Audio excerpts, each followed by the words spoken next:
সর্ষে দিয়ে বানিয়ে ফেলুন এভাবে বাটা মাছের রেসিপি। খেতে কিন্তু অসাধারণ লাগবে। রান্নাবাটির পক্ষ থেকে সকল দর্শক বন্ধুদের স্বাগত জানিয়ে শুরু করছি আজকের এই রেসিপি, সর্ষে বাটা। এই রেসিপিটা কিন্তু গরম গরম ভাতের সাথে একেবারে অসাধারণ লাগে, জাস্ট ফাটাফাটি। এর জন্য প্রথমে বাটা মাছে ভালো করে হলুদ আর নুন মাখিয়ে নিতে হবে। পরিষ্কার করে নিয়ে মাছটাকে নুন হলুদ মাখিয়ে চাইলে আপনারা খানিকক্ষণ রেস্টে রাখতে পারেন। আর যদি হাতে খুব কম সময় থাকে তাহলে কিন্তু সরাসরি নুন হলুদ মাছে মাখিয়ে নিয়েই ভেজে নিতে পারেন, তাতেও কোনো সমস্যা নেই। আর অবশ্যই কিন্তু সর্ষের তেলে ভাজতে হবে, যেহেতু সর্ষে বাটা ব্যবহার করব।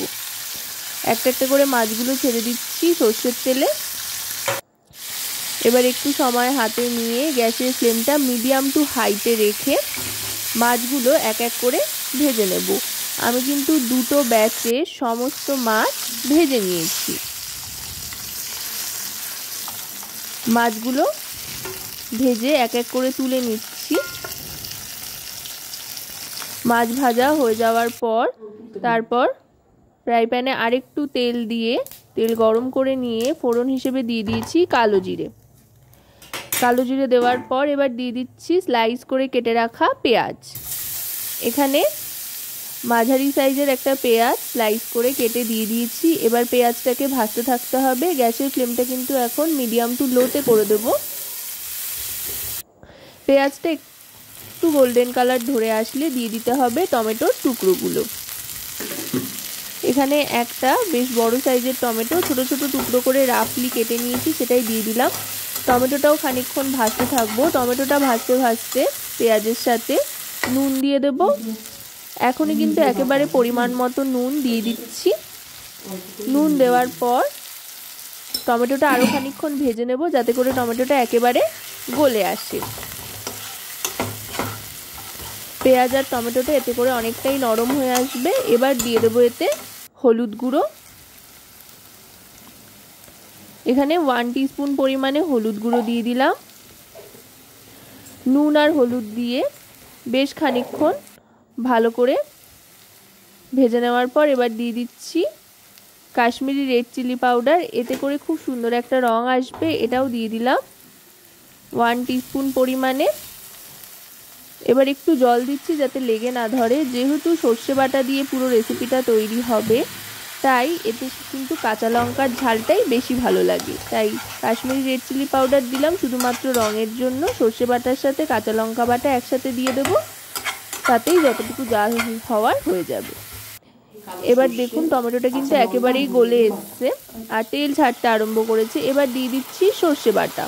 এখানে সাদা আর কালো সর্ষে একসাথে মিশিয়ে বেটে নেওয়া রয়েছে, তার সাথে কাঁচা লঙ্কাও দিয়ে নিয়েছি। কাঁচা লঙ্কার পরিমাণটা কিন্তু চাইলে আপনারা আপনাদের ইচ্ছে মতো কম বেশি করে নিতে পারেন, যতটা ঝাল খাবেন তার উপরে নির্ভর করে। আর সর্ষে বাটা এখানে দু রকম সর্ষেই ব্যবহার করেছি, সাদা আর কালো সর্ষে দুটোই সম পরিমাণে 2 টেবিল চামচ মতো করে নিয়ে নিয়েছি। এই গ্রেভিটা একটু ঠিক হয় সেই জন্য সর্ষে বাটার পরিমাণটা একটু বেশি নিয়েছি। আর সর্ষে বাটার বাটি ধোয়ার জলটা দিয়ে দিলাম, এতে করে কিন্তু রান্নার স্বাদ অনেক গুণ বেড়ে যাবে। সর্ষে বাটা দিয়ে খানিকক্ষণ কষিয়ে নেওয়ার পর এবার ঈষদ উষ্ণ গরম জল দিয়ে দিলাম। গ্রেভিটা যেহেতু একটু ঠিক করে বানাচ্ছি সেই জন্য খুব বেশি জল দিলাম না। এবার গ্রেভিটা ফুটতে আরম্ভ করলে দিয়ে দেবো বেশ কয়েকটা আস্ত তাজা কাঁচা লঙ্কা।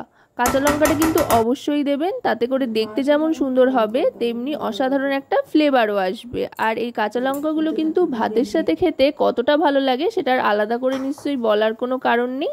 বাড়িতে বানিয়ে যখন ট্রাই করবেন তখন বুঝতেই পারবেন। এবার গ্রেভিটা ফুটতে আরম্ভ করলে এক এক করে ভেজে রাখা মাছের পিসগুলো দিয়ে দিচ্ছি।